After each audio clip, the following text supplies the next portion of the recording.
Hello, my favorite Spartans. Happy Monday. Hope you all had a good day today. We have pajama day. So we had a nice snuggly day today starting our read-a-thon. We're so excited to be making money for our school, but also building literacy in our students and getting them to have a passion and a love for reading. So I have a book to read for you tonight. So we have Giraffes Can't Dance.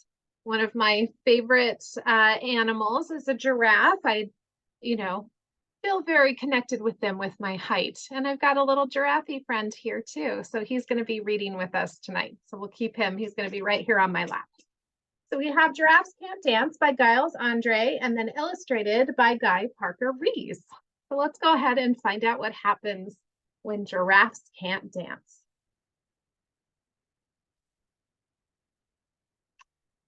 Gerald was a tall giraffe whose neck was long and slim, but his knees were awfully bandy and his legs were rather thin. Look at this beautiful Sahara sunset. That is gorgeous. Got some little friends hiding in the brush. He was very good at standing still and munching shoots off of trees. He's so tall, he can munch off of those high branches. But when he tried to run around, he buckled at the knees. Oh no, looks like he's not very coordinated. Now, every year in Africa, they hold the jungle dance, where every single animal turns up to skip and prance. Look at, they've got a sign. Look at all these guys having fun together. Got some band going over here. And this year, when the day arrived, poor Jared felt so sad because when it came to dancing, he was really very bad. Oh no, bad dancer for Gerald.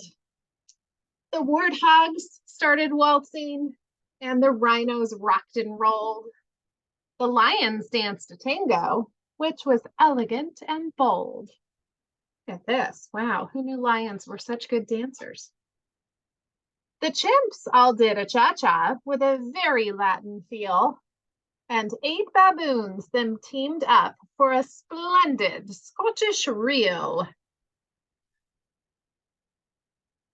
Gerald swallowed bravely as he walked towards the floor, but the lions saw him coming, and they soon began to roar. Hey, look at clumsy Gerald! The animals all laughed. Giraffes can't dance, you silly fool. Oh, Gerald, don't be daft. My gosh, is that very nice? I think that's very nice. Look at, they're all laughing. Gerald simply froze. He was rooted to the spot. They're right, he thought. I'm useless. Oh, I feel like such a clot. So he crept off from the dance floor and he started walking home. He never felt so sad before, so sad and alone. Oh, poor Gerald. Then he found a little clearing and he looked up at the sky. The moon can be so beautiful, he whispered with a sigh.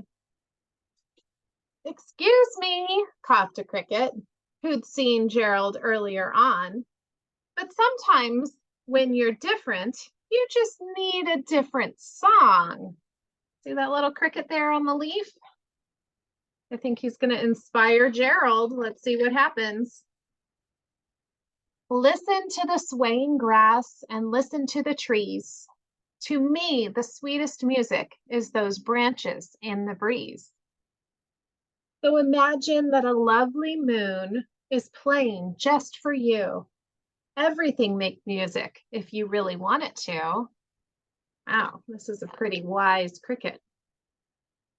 With that, the cricket smiled and picked up his violin. Then Gerald felt his body do the most amazing thing. His hooves had started shuffling, making circles on the ground.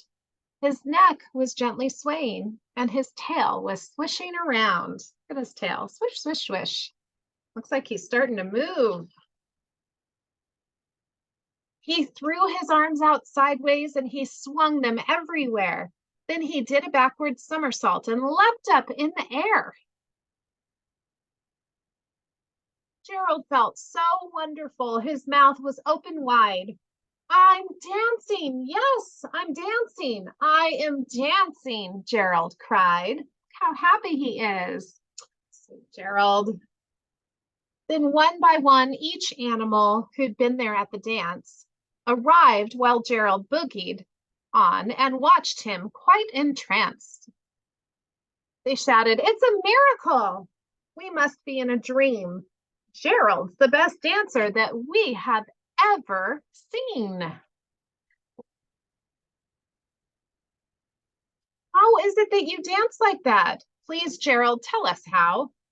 But Gerald simply twizzled around and finished with a bow. With that nice deep bow. He's getting flowers thrown at him. That's how good he was. Then he raised his head and looked up at the moon and the stars above. "We can all dance," he said, "when we find music that we love." Oh, Gerald did so well. So he learned how to dance. I love that. Very good. And I've got my friends still sitting here with me enjoying the story. So I hope you guys enjoyed that story. And the inspiring part of the story is just knowing that you can do anything when you put your mind to it and when you find something that inspires you. So I hope that you find that tonight and that you continue to use the gifts that God gave you to show the world beautiful things. Okay, so it's that time. I hope you're all in your PJs. Hope you've brushed your teeth. It's time to say your prayers with your family. Give mom and dad and brother and sister or grandma and grandpa, whoever's around you, a kiss and a hug and get a good night's sleep because we get to come back to school tomorrow and have some more fun. Thanks, guys, for spending some time with me. Let's make it a great read-a-thon.